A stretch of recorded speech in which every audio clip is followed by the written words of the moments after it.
Hello, everyone. My name is John Clemay. I'm the Director of Strategic Partnerships, as you see here on the slide. And I'll sort of be the host and traffic organizer today. What we're going to do is talk about our Vantage partnership in the network of future-ready organizations. Rod Falcon and Owen Laviano will join us here in a moment to take us through some slides and tell you a little bit more about what we do and how we do it here at the Institute. And later we'll be joined by current Vantage partner member Rebecca Sexton with Healthcare Service Corporation. So we'll have a really good and fun conversation with her about how she applies foresight to her day-to-day and how that has been going for her. Just a couple of housekeeping notes. This is being recorded, so we will send you the recording of this in an email and some other links that we think will be helpful for you. And hopefully you'll have some follow-up questions for us. We'd be more than happy to speak with you about that. So as we're kind of getting to our capacity of folks that are joining, I will go ahead and hand it over to Rod to set the stage for our webinar today. Thanks, everyone. Great. Thank you, John. Thank you, everyone, for joining us today and for expressing interest in learning more about IFTF and our IFTF Vantage program. I'm going to talk to you today about Vantage, but also introduce you to the concept of the Future Ready organization and share with you more how we help organizations build and practice strategic foresight inside their organizations. So what is a future-ready organization? For me, I think a future-ready organization brings foresight and imagination together to see possibilities where none existed before. And organizations do this by provoking their imagination and thinking about the future. We do this in a variety of different ways at IFTF, and one of the simplest ways is to ask this question, a very simple question: what if? To get us to think differently, to expand our strategic scope. So think about what if. What if you could participate? What if you could anticipate the future? And what if you could be ready for the next decade? And what if you were part of a network of future-ready organizations? This is what IFTF's Vantage program actually provides. It's a network of foresight practitioners, of foresight professionals that are building and practicing strategic foresight inside their organizations. They're working with foresight, moving with colleagues and stakeholders to identify key insights, and then, of course, identifying actions that they can take in the present to manifest those priorities or those futures that they identify together. In many ways, IFTF Vantage is a community hub of not just people, but of resources, of foresight, of tools, of methods to help organizations build this capability inside their organizations. So what is a future-ready organization? Well, future readiness is this idea of being fully prepared for the future. And some of the ways that you can be prepared for the future is by actually spending time and thinking systematically about the future and anticipating shifts in the external environment and understanding their long-term impacts. It's about envisioning alternative futures and really expanding the possibilities that we consider. It's about cultivating a futures mindset on your teams and across your organization, and leveraging foresight to pursue opportunities, whether that's to grow markets or to infuse foresight into your innovation practice. But ultimately, strategic foresight is about avoiding being blindsided by change. And you do this by, really integrating strategic foresight across your organization. So one of the things that we want to do right now is actually have you think about this question. Is your organization future ready? And I'm going to walk you through a few responses, and I want you to pick the statement that best describes your organization. So one response could be we are resisting change and have not moved beyond short-term thinking. Another response could be we are reacting to changes on a longer-term horizon, but are often blindsided by change. We are anticipating the future, but strategic foresight remains a limited capability and is not evenly distributed. And then we are ready for the future. Strategic foresight is an organizational capability, and we are manifesting our preferred future. I think Joanne is going to turn on the poll, and let's see what your responses are.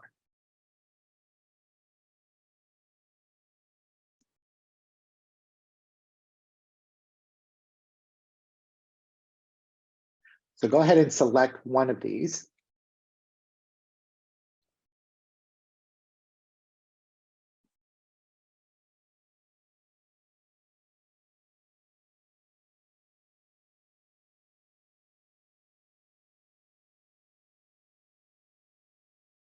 All right. Looks like we have 4 responses now saying we are anticipating the future, but strategic foresight remains a limited capability and not evenly distributed. I'd say a lot of organizations that we're talking to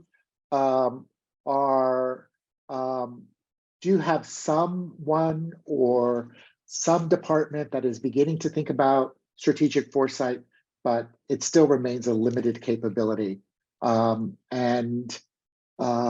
Some organizations have what we call lone wolves, people that are highly interested in strategic foresight, but it's not really part of their official capacity or responsibilities, which is also interesting because think about all that latent capacity that you could tap into and activate to forecast the future.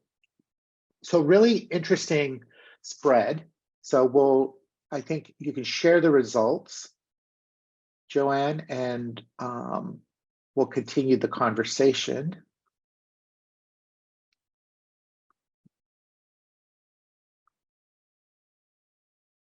All right. So becoming future ready we like to think of it as a journey. So some of you, as you can see, have responses kind of across that spread. Some of you might just be starting your journey toward becoming a future ready organization. Some of you may be well on your way with an established foresight practice in a business unit or in your planning department. And one of the ways to think about, becoming a future ready organization is to think about it in multiple steps. And what I want to share next is just one way to frame that journey towards future readiness and just share with you a few of the ways that we think about each of these steps. So prepare is about assessing your future readiness. We just had you take that poll, but really getting a strong sense of where you're at. Are you an organization that is primarily focused on the short term and resisting taking a longer view, or are you already implementing strategic foresight in different pockets of the organization? But here you can think about taking stock and unlocking that latent capacity and people that are interested in the future, mapping those resource networks internally and externally that could help and support your strategic foresight. And importantly, planning, what is your anticipatory system? A lot of organizations think about having an innovation system, but I think organizations also need to think about what's their anticipatory system. Those resources, those practices, those methodologies, the people that you need to focus on the future and are thinking systematically about the future for your organization. Build is about investing in strategic foresight as an organizational capability, activating that anticipatory system, communicating the value of long-term thinking across your organization, maybe even building a team that's actually practicing strategic foresight for different parts of the organization. Train is about cultivating a futures mindset on your team. IFTF has a range of different Foresight Essential tools that you can learn. But this is also about practicing, putting strategic foresight to practice through different projects, forecasting the future together. And 4 is about, now that you've invested in this capability, you invested in training, you want to spend time actually forecasting or anticipating the future. This is about seeing the future across multiple time horizons, identifying future forces and impact zones. It could be simulating the future across different scenarios. Increasingly, we're leveraging ChatGPT and other forms of AI for human machine forecasting, so you can enlist these new tools in anticipating the future. Once you have a point of view about the next 5 to 10 years, the next step is really about working with your team and centering a preferred future. So what's that future that's going to line up with your strategy? What's that future that's going to result in growth?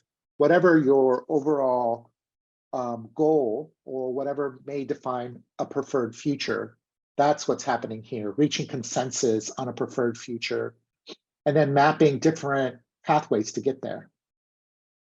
Some organizations also think about, once they have a preferred future, then kind of creating what they call accelerators, really backcasting in a very systematic way and identifying all of the steps necessary to make that future a reality.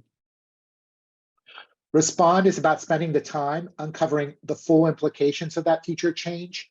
So using tools like drawing out the consequences of a future, thinking about horizons 1, 2, and 3, and lining those up to make sure that speculative futures out on horizon 1 are that you're identifying implications for your current operations, but also areas that you might invest in horizon 2, like new innovation spaces. And then adapt. This is really about sustaining your anticipatory system, evaluating what's working, diffusing good habits and practices, and ultimately integrating strategic foresight across more business functions or organizational functions across your organization.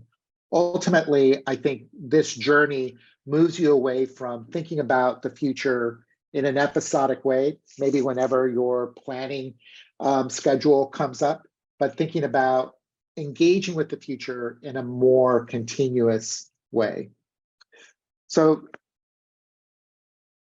of course, this is a continuous journey, but you can move in and out of it in different ways. But that's one way to think about this path, this journey towards becoming a future-ready organization.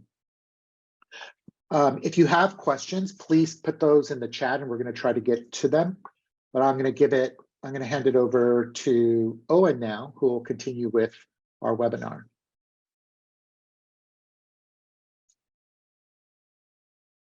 Unmute. Awesome. Thanks so much, Rod, for that introduction and setting the stage. Now it's time to have our conversation with Rebecca Sexton, who is a current Vantage partner and a senior design strategist for HCSC. So please join me in giving Rebecca a warm welcome. Thank you, Owen. Yeah, thank you so much, Rebecca, for joining us. I know everyone's excited to hear a little bit about what you do at HCSC and how you've been working to build your foresight practice and how that's been going. So just for the folks that maybe don't know you and don't know what Healthcare Service Corporation does, although it's pretty straightforward with the name, would you mind just giving a brief background on what HCSC is and what it is you all do?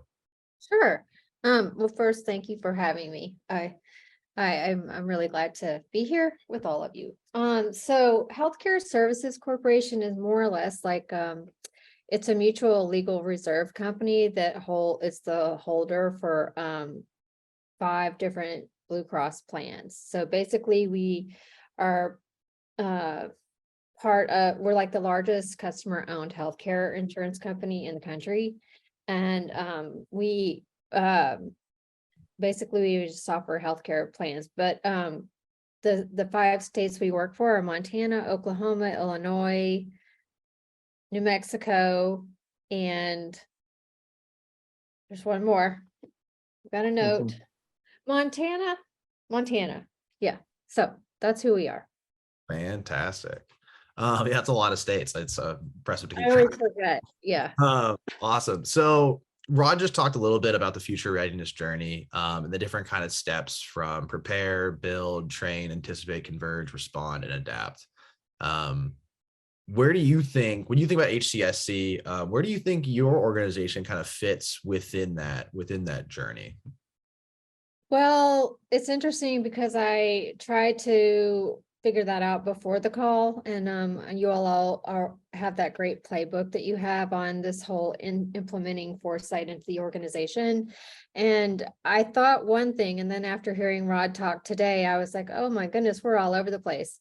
But I would say, like, what's happened here is that we've been building the capacity for about 5 years, but when we started working with IFTF, we really tried to kind of take our futuring to the next level.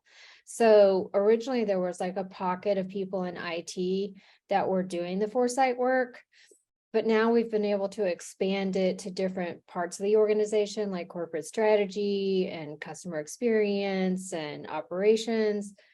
Nice. So, yeah. I wrote a list while we were talking: competitive intelligence, market research, and innovation. So I'm not giving a clean and straight answer, but I feel like this is probably the truth for a lot of organizations. I think that we're going back and forth depending on where it's happening between build and respond. So like, for building, we have, we're communicating all the time about the value of long-term thinking. And we're like constantly monitoring signals in these different pockets, and it's had a big impact in the different pockets of people that do research. So like, we're trying to take a future forward lens on competitive intelligence and things, but then like, we're investing a lot in the respond area. So we're doing experimentation with ChatGPT and other technologies. That was a really long answer. And then we're continually doing this training thing. Mm-hmm. So it kind of depends on where it is. Like, certain groups are more advanced than other groups, and certain groups are just trying to get their wings. Yeah, I mean, you said it perfectly. I think there's kind of two things about that. One is, we try to make it as straightforward as possible, but in reality, it is a pretty fluid situation. It is an ongoing cycle. There's the one graphic that Rod showed where it goes up in a line, and there's another where it goes in a circle. And it's really common to have to, not always move in sequential order, but maybe move back. Sometimes we move back to more people. And the other thing you mentioned is in a large organization like yours, where you've got these different teams, these different business units working, really common to see people in different places. And that's okay, right? You just gotta try and work to find consensus and work together. Which kind of leads me to a quick follow-up question. You mentioned sort of working with signals with your team. How do you all sort of build consensus around signals and kind of make sure people are sort of going about it the same way? So this is the area where we're really trying to define that process. And I will admit that we've had a couple of reorgs here. So like, when I started, I was doing this work in IT and on the innovation team. And so we had a very small group of people that was monitoring signals together. And then we expanded to corporate strategy, and that meant that innovation included market research, competitive intelligence, IT, and innovation. So in that process, I learned that people were monitoring signals in many different ways, and some of them really weren't. In many ways, they weren't aware of signals, not in the way that, like, for me, I'm like constantly monitoring, like everything. It's become so innate that I just like see things on the street and I'm like, oh, I got to write that down, like, or I'll see something on social media and I'm like, this is becoming a thing. But I think we've got the Vantage platform, so we are trying to monitor the signals through different themes that we see in our organization within Vantage. And then I myself am trying to support the people that took the training and have the Vantage license as much as I can, Hmm. so that we are kind of getting to the same place. And then we're trying to build a repository of our insights and signals across the organization. Hmm. Yeah, that's fantastic. Sounds like you're on the right track. And it's again, with a large organization like yourself, it's not easy to do. It's something that is important, but it takes time. It really It takes does. effort, and it's like you Yeah. said, it's a process. It's not Yeah. like everyone gets on the same page on the same day. No, Not people many have all folks. kinds of ideas. But sounds like you're well on the right path. Yeah. Switching gears a little bit, you also mentioned a little bit about, you know, the training phase, and obviously I've worked with you. I know that you all have done some custom training with us here at IFTF. Could you talk a little bit about that experience, and maybe just say a little bit about what the focus on the training was for those that aren't familiar? Yeah, so the training was honestly a pivotal thing that happened for us. Like, we had been doing these 5-day events ourselves that were all around futuring that would lead to experimentation with emerging technology, because I was on an emerging technology team. And then, but they, you know, the production of a 5-day event is massive. And then when we hired you guys last year in November, it was like we were very, very strategic, and we used that Rally the Network framework that you guys have to like really strategically identify who we would want to come and how we would build the capability.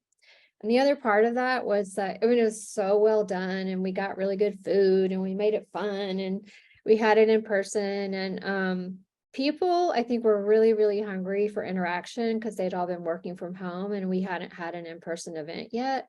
So we tried to make it very special for people, and we tried to, we had a couple of contests where people could apply to come. Mhm. So we use that as kind of like like, are you passionate about innovation? You could come to this thing. And that made them, that like helped build the culture in the organization. And that's a really big part of doing this kind of work, I think. But we chose a topic, and it was like aging in place. So this was an area that we had already noticed was really big for several years. And unfortunately, our leadership had just decided that that wouldn't be a good theme for a hackathon. And those of us that do futuring were like, oh Lord, we have to do something with aging. So if we choose this topic, it'll get a lot of visibility, and then we'll have a whole bunch of knowledge that we could potentially share. So that's what we focused on. And people still are trying to practice all kinds of things now. We have probably like 6 different projects that are going on since the training.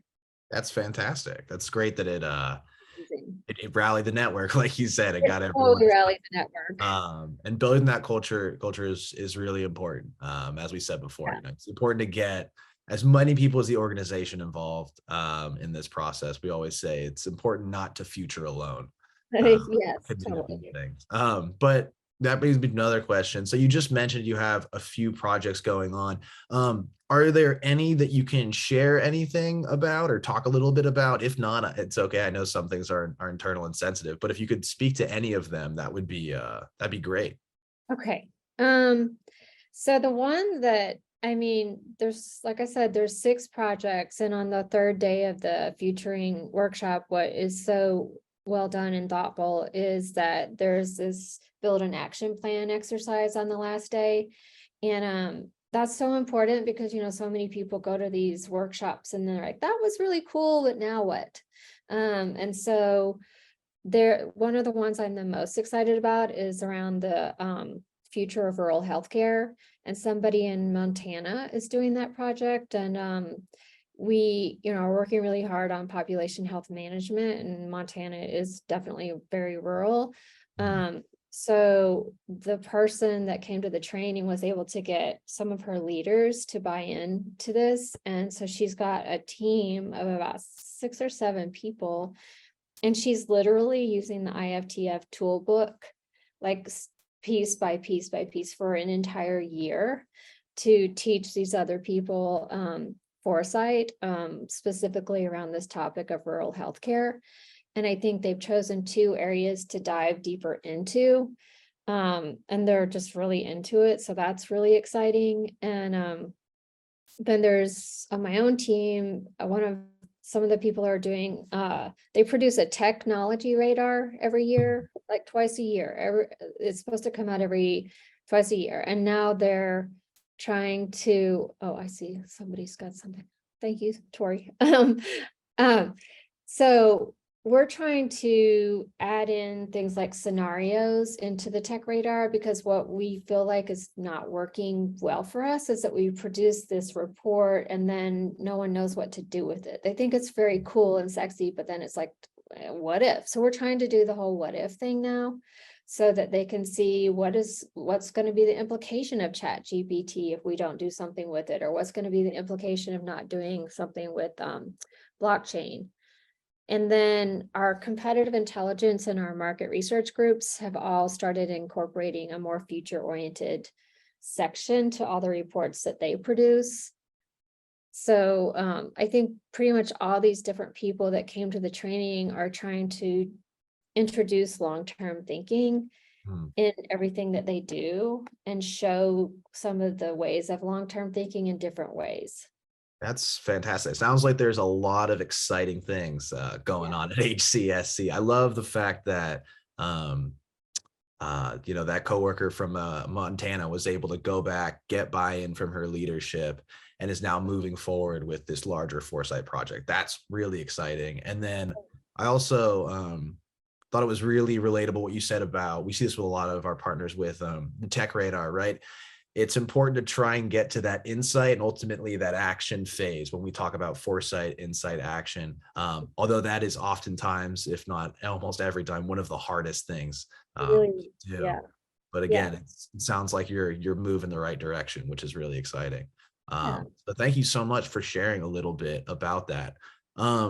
Sort of on that note, when it comes to foresight work, when it comes to you, how do you think about success when it comes to foresight? Well, I'm ambitious, and for me, getting the organization to do that long-term thinking that Rod talked about would be success. I mean, the other thing I didn't talk about is we probably have 5 different technology experiments that have come out of Futuring in Foresight. ChatGPT, blockchain, VR, and telehealth. So I only say that because I even was reminded when Rod was talking to acknowledge the success that we've had. We've almost got a portfolio of foresight things that in use cases we can share.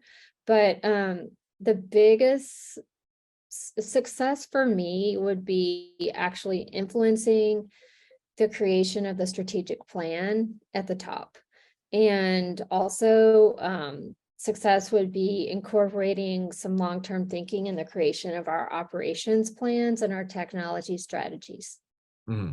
Awesome. I guess that's a great goal. I think it's important to be ambitious. I love that.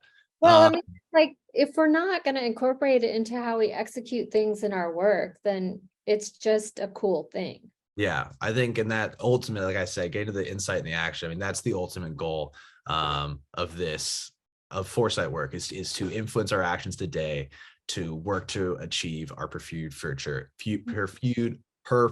future tomorrow. Excuse me. I need another cup of coffee. I guess I've got one or two more for you. One is just quickly, you're a health futurist or a healthcare futurist. What does it take to be a healthcare futurist or a health futurist that you think has been maybe challenging or interesting to you? I mean, for me, I chose to go into healthcare after a career in product development and more traditional design stuff. And I personally love the complexity of healthcare. So I would say that the challenging part of it is the complexity. I mean, you think about the future of rural healthcare. This is not a simple solution. This is everybody asks me, what is the future? Oh, let's see, which part? The technology, the people, the new populations. Then the fun part is the complexity. But I think that because I've worked in healthcare for a long time, I feel like I know the payer side, the provider side, and the people side.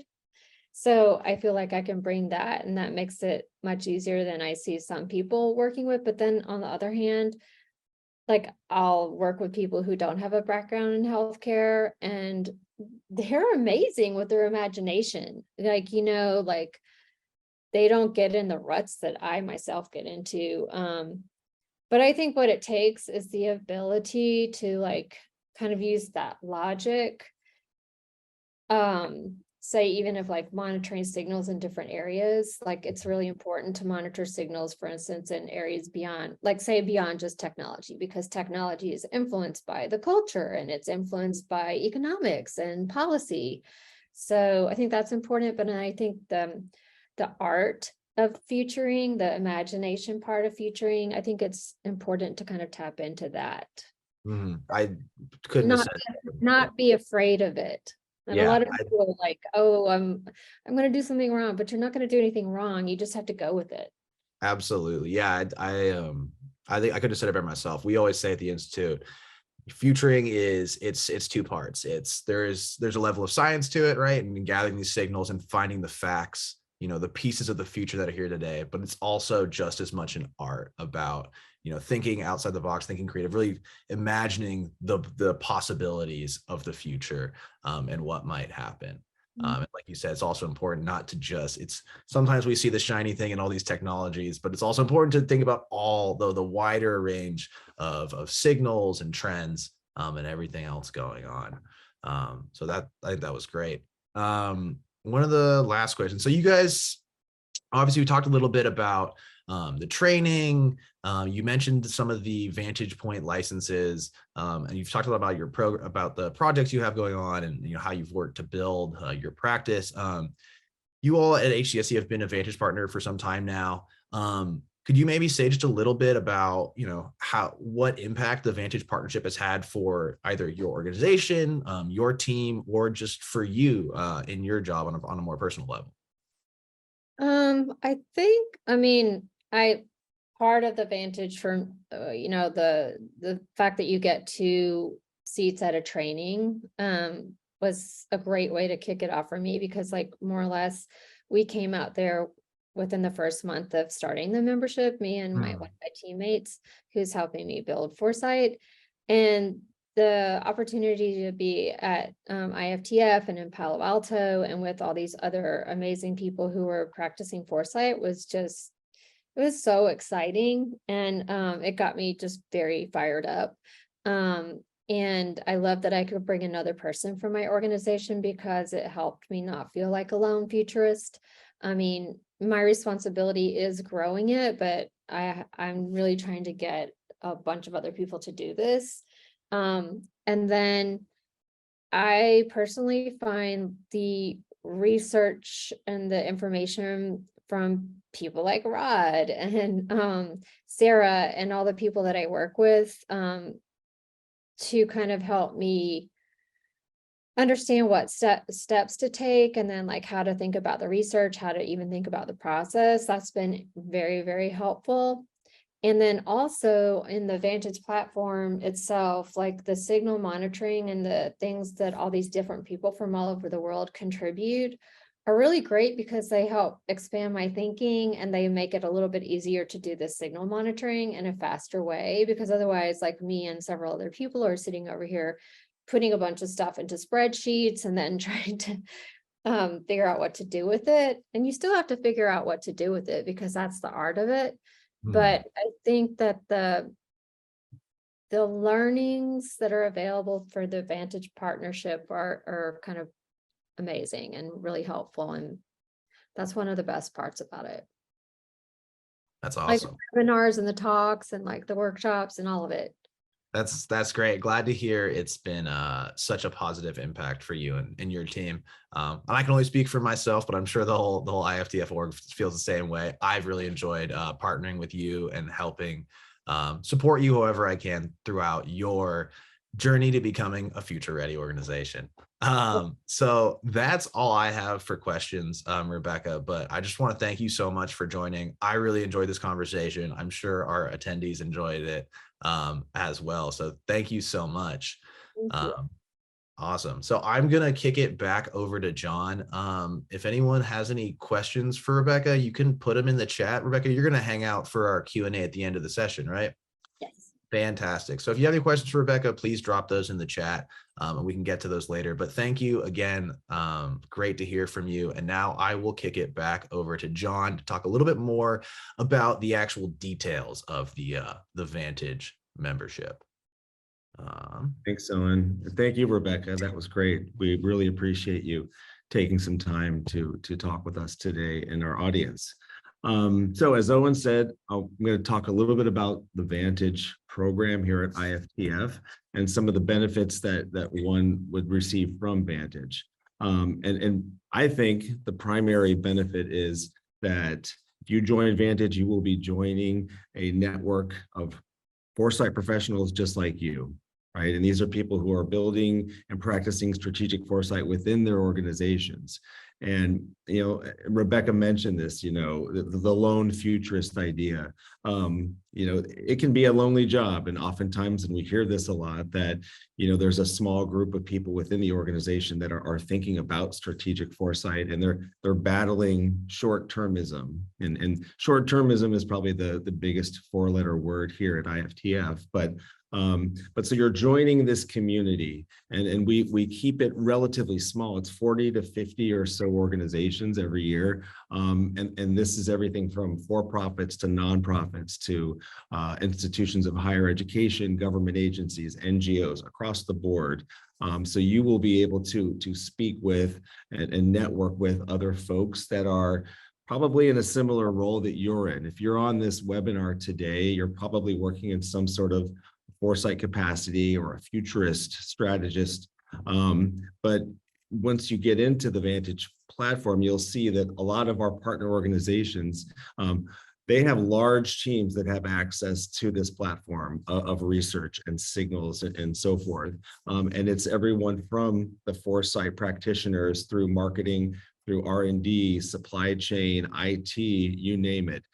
So that's the biggest benefit, I think. You're in this community, you're in this network with other folks who are in CPG, healthcare, finance, pharma, retail, and so forth. And one of the things that you see here at the top is the Foresight Councils. That's a thing that's relatively new that we're offering Vantage partners as of late 2022. But these Foresight Councils meet quarterly, and we offer them in different subject areas such as food, and emerging tech, and Office Shock, which is sort of a future of work type of foresight council. And it's more of a peer-to-peer engagements. It's less of IFTF talking to you about research that we've done. It's more of an opportunity for you to speak with other foresight practitioners at these other Vantage partnerships. So that's a new thing that's gotten a lot of traction. People really love it. The second thing that's listed here is the Foresight Essentials. Rebecca referenced this. The Vantage partnership comes with 2 seats for any of our Foresight Essentials classes.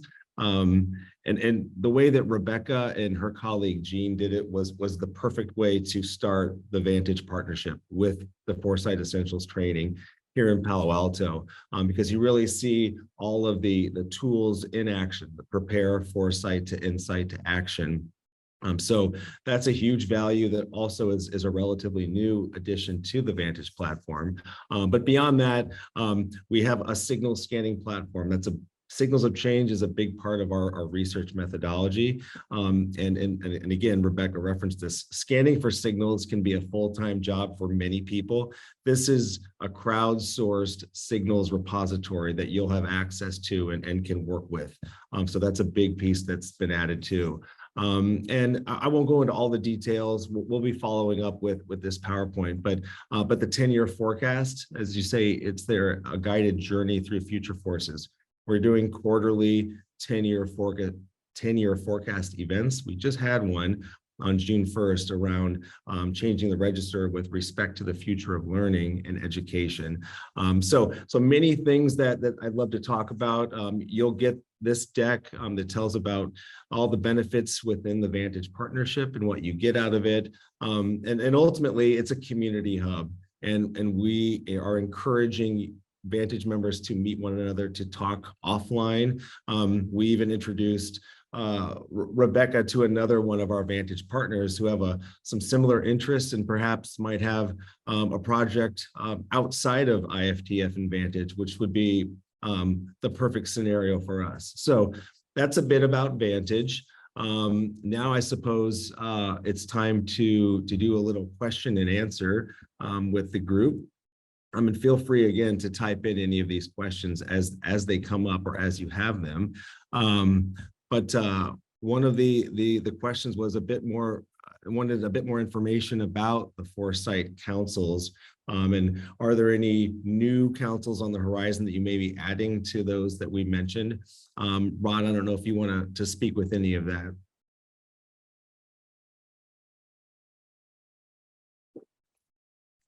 Sure, I just need to unmute myself. Sure. Yeah, we are always thinking about adding new Foresight councils, and some that are in development right now. One that's been announced is one on digital influence, which is we have sort of another Foresight council that's looking at the future of technology and media, and we wanted one that was more looking at the social implications of technology. So that's digital influence. And those are coming up later in the fall. And then another one that we have in development is we have one that will be focused on science fiction and foresight. And the way that one will work is we have a great research affiliate, Jacques Barcia, who writes a lot of science fiction, but he'll be curating different pieces of science fiction, and people will read them and we'll unpack them. We'll talk about what are the future forces that are creating the world depicted in that piece of science fiction. What are the signals that we see today that are pointing toward the future that's being depicted? And then we'll also talk about some of the present day implications for the organizations that are part of that group. That gives you a sense of some of the new directions for Foresight councils. Thanks, Rod. Appreciate that. And another a gentleman sent a question around, and this is a common question that comes up is, practicing foresight in my organization might be difficult because we as an organization are locked into these short-term organizational cycles, and therefore long-term ownership does not exist practically. So how can I sort of balance and reconcile those two things and make this look like something that we should be doing? Yeah, I can take that one. I think one of the things that you'll learn as you start building these tools and these capabilities is that that strategic foresight, there's this view that strategic foresight is only about the far off future. And yes, we do encourage people to take a 10-year time horizon because it's far enough out to see a lot of different possibilities, but still near enough in to compel you to act and differently. But yeah, a lot of it is about pointing out the long-term horizon, but a big part of strategic foresight is also thinking about different horizons. So what we call Horizon 1, 2, and 3. And so what's out on Horizon 3 might be those really fantastic futures, those different possibilities.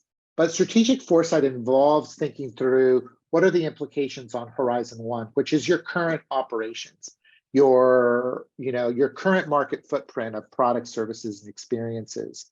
And then you also need to think about Horizon 2, which are what are the capabilities that far off future is suggesting I need to build? What are the innovation spaces that I need to invest in or research to line up with that future on Horizon 3? And then hopefully that will pull my portfolio of products and services which are on Horizon 1, line that up with the innovations on Horizon 2. So all of this is about really lining up those different horizons. So when someone tells me that they're facing this challenge, I think a big part of it is you need to dispel the idea that the future is only about this long-term horizon, but it actually, strategic foresight requires you to work across multiple time horizons, which you will necessarily need to translate back into your current operations. Not exactly easy. It takes a lot of practice and discipline working across those 3 time horizons, but you can do it. Yeah, thanks, Rod. I know we're right at time, but I did want to get to, there's one last question that just popped up in the chat from Adam. And he's asking, does IFTF collaborate with European organizations? What are the options for collaboration with an institute from Europe? And the short answer is yes, several partners in Europe. In fact, we have several Vantage partners specifically that are based in Europe. That we can talk about some of these. We also do a lot of custom forecasts or private advisory work for these organizations as well. One thing to note is even though IFTF is based here in the San Francisco Bay Area, we have affiliates all over the world, including a handful in Europe. So we can turn to those folks when and if we need some boots on the ground, as they say. But Rod, anything to add to that? No, a lot of our partners are European based. We have trainings in Europe. Yeah, one of my first projects at IFTF was looking at the innovation systems of Nordic Europe. And we did a lot of work also in Japan. So many of us have, as part of our own practice, do a lot of global work. Yeah, there's actually an upcoming Foresight Essentials course that's being offered in Berlin in October. So Adam, if you want to, I could send in the follow-up, we'll have some information around that. But again, I know we're a little past our time. I don't know if it's okay to bring Rebecca back in to see if she has anything else to add. I know there was a question or two for her, but how does that sound, Owen? Yeah, I think it sounds good as long as I've got time, as long as everyone else does. Yeah.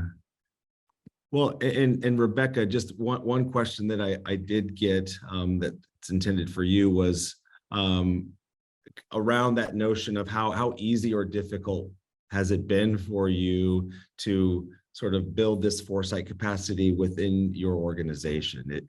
I suppose if you could talk about that for a second. I think the idea of difficulty is very subjective. I mean, my background is in innovation more or less, so I'm very used to the whole ambiguity, and like I have worked at an organization where I help scale the use of design thinking and innovation in general. Nice. So yeah, so I've gotten used to functioning in that space, but I do think difficult on a scale of 1 to 10, 10 being the most difficult. I would say 6 or 7, but I also feel, really fortunate that I have a lot of I've been able to influence a lot of leaders that are champions. Yeah. And so that makes it easier. And I've worked very hard to not be the lone person and to like cultivate the relationships and to keep people inspired. And then, so that's fun to me. Some people won't consider that fun. I think that's fun. If that makes sense. So yeah, I guess it's not a clean answer, because innovation and new stuff is just it's not easy. Like if you don't want to be that person that is sometimes pushing a boulder uphill, then it's probably not for you, and you have to have support. Yeah, no, very true. And that's, again, we hear this all the time, that it is sort of the pushing the boulder uphill, and it can be difficult.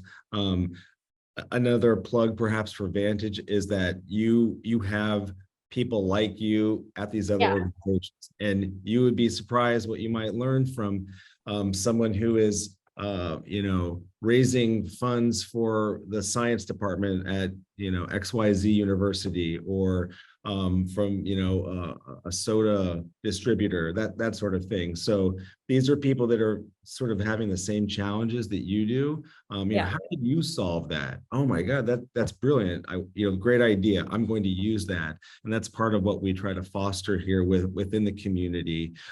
So all right, well, I'm getting told that we're over time, and it's time to hit the end here. Yes, there's my email address. Everyone that's joined today, thank you very much. You will get an email with links, this PowerPoint deck, and the video of all this as well. Thank you, Rod and Owen. And most importantly, Rebecca, thank you for being our guest and giving us some of your time this morning from the Windy City there in Chicago. Always nice to see you, and we thank you. And everyone else, thank you for joining, and have a great rest of your day. Thanks, Bye-bye. everyone. Thank you. Take care.